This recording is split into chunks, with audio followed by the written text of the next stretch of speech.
Rodrelle here, and I want to talk to you about one part of the screening that's changed the rules entirely, and most self-managed owners have absolutely no idea what's happening. So the way you pick between two good applicants can be illegal right now, and I'm not exaggerating that.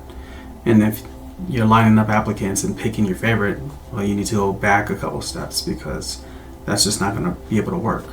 So we need to look at what AB 2493 actually requires, because there's compliance cost to cherry picking, and there's a fair housing cost to cherry picking, and sometimes there's the same, they are the same thing.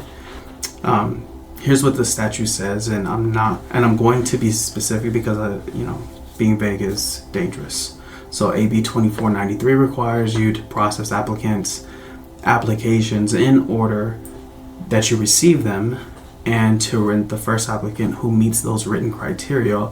Or if you don't take the applicant, you have to refund every applicant you rejected within 7 days of your decision, right?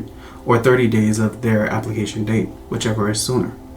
That's the choice. You don't get a middle ground where you're comparing two qualified applicants and picking the one that you like better than the other, because that's the cherry picking, right? And cherry picking is now a violation and a textbook fair housing issue. So let's walk you through how this actually works in buildings. And here's the first thing to get right. You have to write your criteria. You have to write your criteria down before the applicants start coming in. Actually write them down, not keep them in your head. What you have to have, like the income multiplier, the credit floor, eviction history, background check, disqualifiers, all of it written down, date published, to every applicant, so that you know what's being measured against you. That's your baseline. The second thing, timestamps every applicant. Timestamp every applicant when it lands in your inbox or your door. If you're going to process the order you received, you have to prove the order, right? And most landlords, most landlords I talk to don't have the paper trail of that. So it becomes a problem when someone says they qualified first and they asked, and you got different applicants. So the third thing, process them in the date order. First applicant comes in, you run that application through the criteria. Do they meet it? Yes, no. If yes, you're done. You've got your tenant. If no, you move to the next applicant in the timestamp order. First, the first one who clears your written criteria is your tenant. You don't do you don't interview the second applicant because they're better, and you don't hold them to a different standard.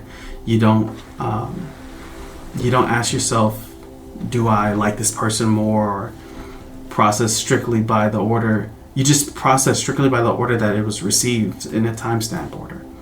The fourth thing, and this is where most landlords stumble. If you reject someone, you have to refund the screening fee within 7 days of the decision. The cap on that right now is $65. The cap on that right now is $65, $86. So you can't pad the number, and you can't drag your feet on a refund. So the moment you sign a lease with your tenant of your choice, you're on the clock to refund every other applicant.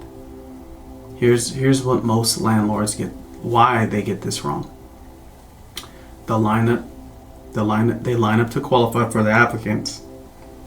They line up to qualified applicants. They pick their favorite, and they're either never refunded by the first applicant, or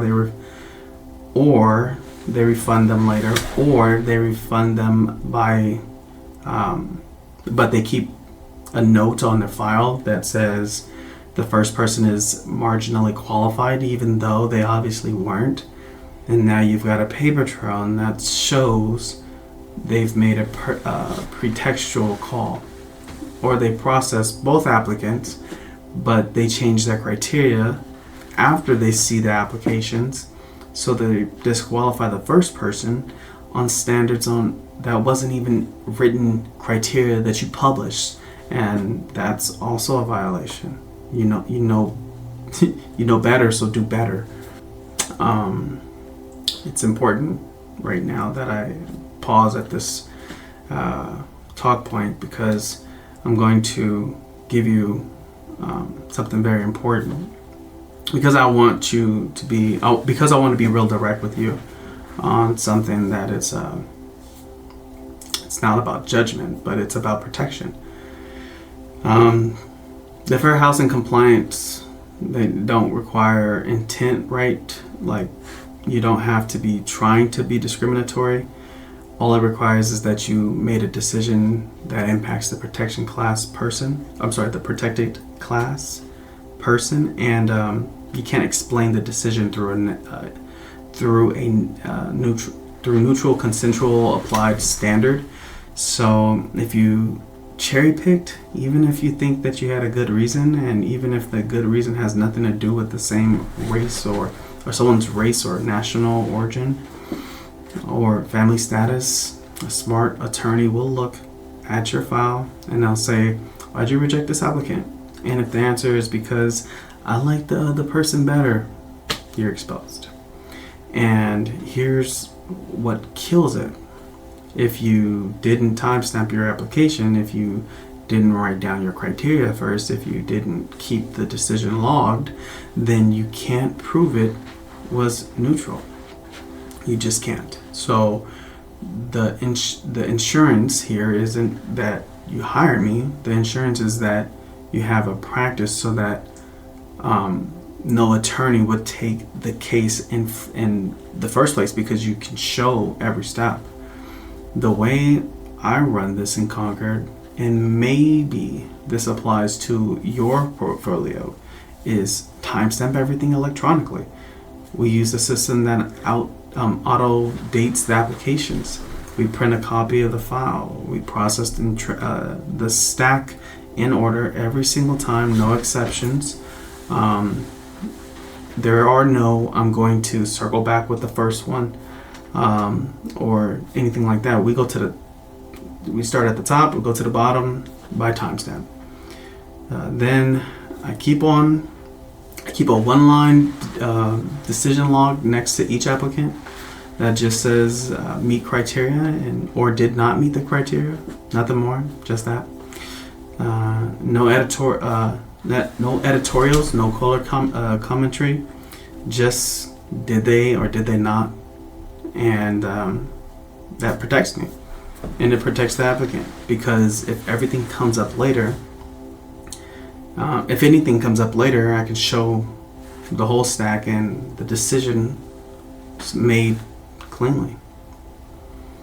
Now, talk to your attorney on this one, because the state law is one thing, and if you're in a local rent control jurisdiction in Contra Costa County, there might be an additional local screening rule. So don't take my word for it. Layer in your legal review. But the foundation is AB 2493. And the foundation is the order received and the published criteria. So here's what I want to leave you with. If you're screening your own buildings, the way most landlords get this wrong is they think screening is about finding the perfect tenant. It's not. Screening is about proving that you made the neutral decision using neutral standards, and that's the whole game. And also the part everyone gets wrong because no one's talking about it. So grab the screening order compliance checklist. We built it out. It walks you through the written criteria template, the timestamp log, the decision record, and everything you need to keep your files tight. The calendar link is in the description. What I love to hear from you in the comments is the screening order, the part you're worried about, or is there something else in the compliance process? just let me know what's on your mind. And I'm right here, signing out.